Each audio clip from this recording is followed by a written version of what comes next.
learned for the past 2 weeks.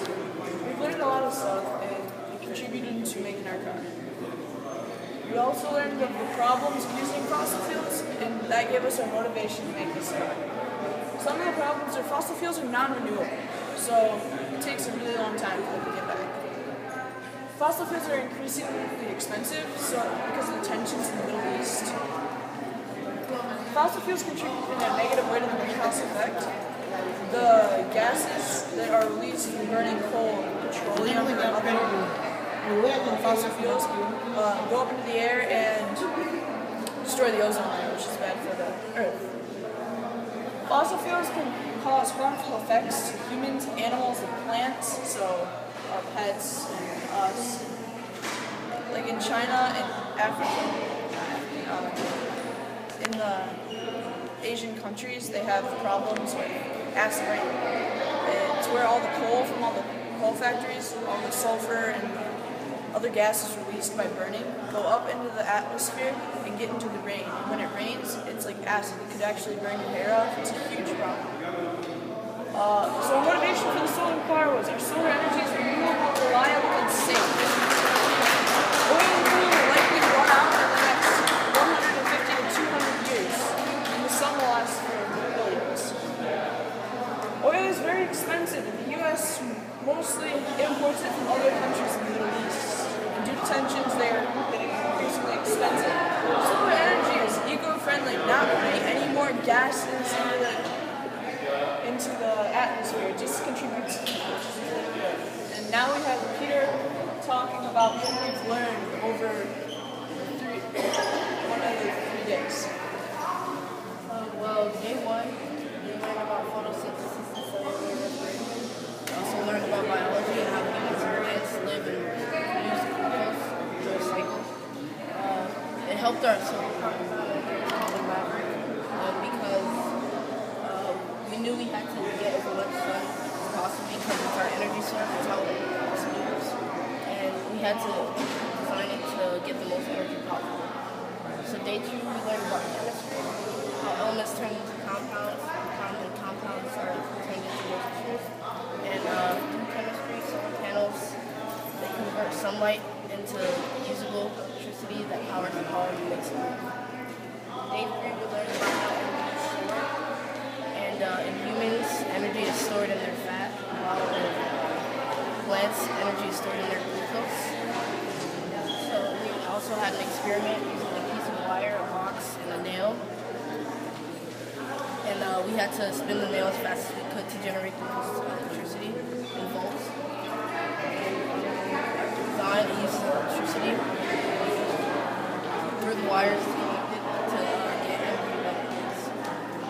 Now we have a team talking about this.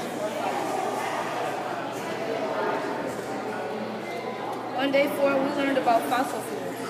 Fossil fuels are the remains of humans and plants.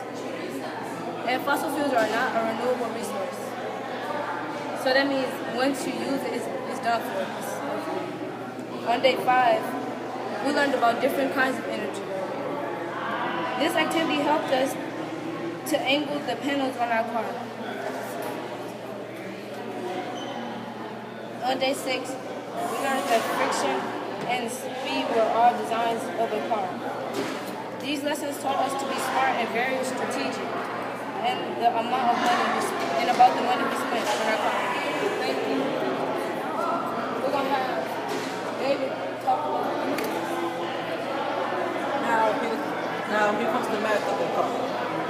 First, the only materials we bought to make this car ended up in a total of over $83 million.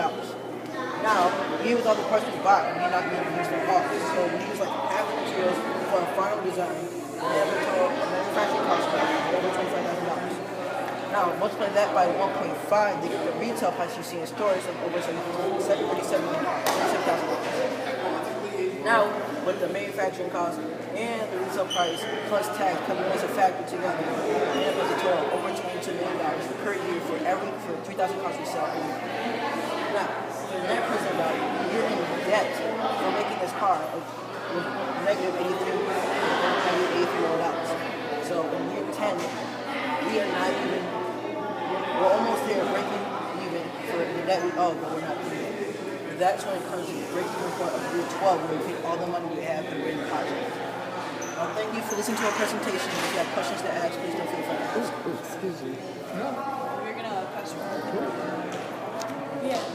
Our car is called the Maverick. Now this one here is just the prototype, right? Yeah. You're going to have a scaled up version. And those figures are based on the prototype or one you might scale up, make full size. This is full size. Full size? I see. Okay. Just curious. I have a question. I see your startup cost is a little bit higher than the other groups. Is it because of the third panel that you have that the other cars don't have? That's part one. And you guys are the team that won? Yes. Is it because of that third panel? Largely, yeah. And we bought stuff that we didn't even use. And they're all hooked up to one. It took us 3 body designs to finally decide. Initially, we made it out of cardboard, which was pretty expensive. But the cardboard It broke. started to fall apart, so we decided we'd start over and use straws. Oh, We use okay. straws that's a lot lighter and it's a lot more efficient, and it goes really fast, as you guys saw. Okay, that's a lot of good thinking there. Do you think your potential customers are more likely to buy it because it's faster than the competitors who might be a little cheaper? Theirs are a little bit cheaper, but if you're looking for high-end performance, it definitely. Okay. Good answer. There's people out there who want that, no doubt. For any buyers out there for that, pay a little more. No problem with that. Thank you for listening. Have a great day. Thank you. Good job. Good lesson in research and development.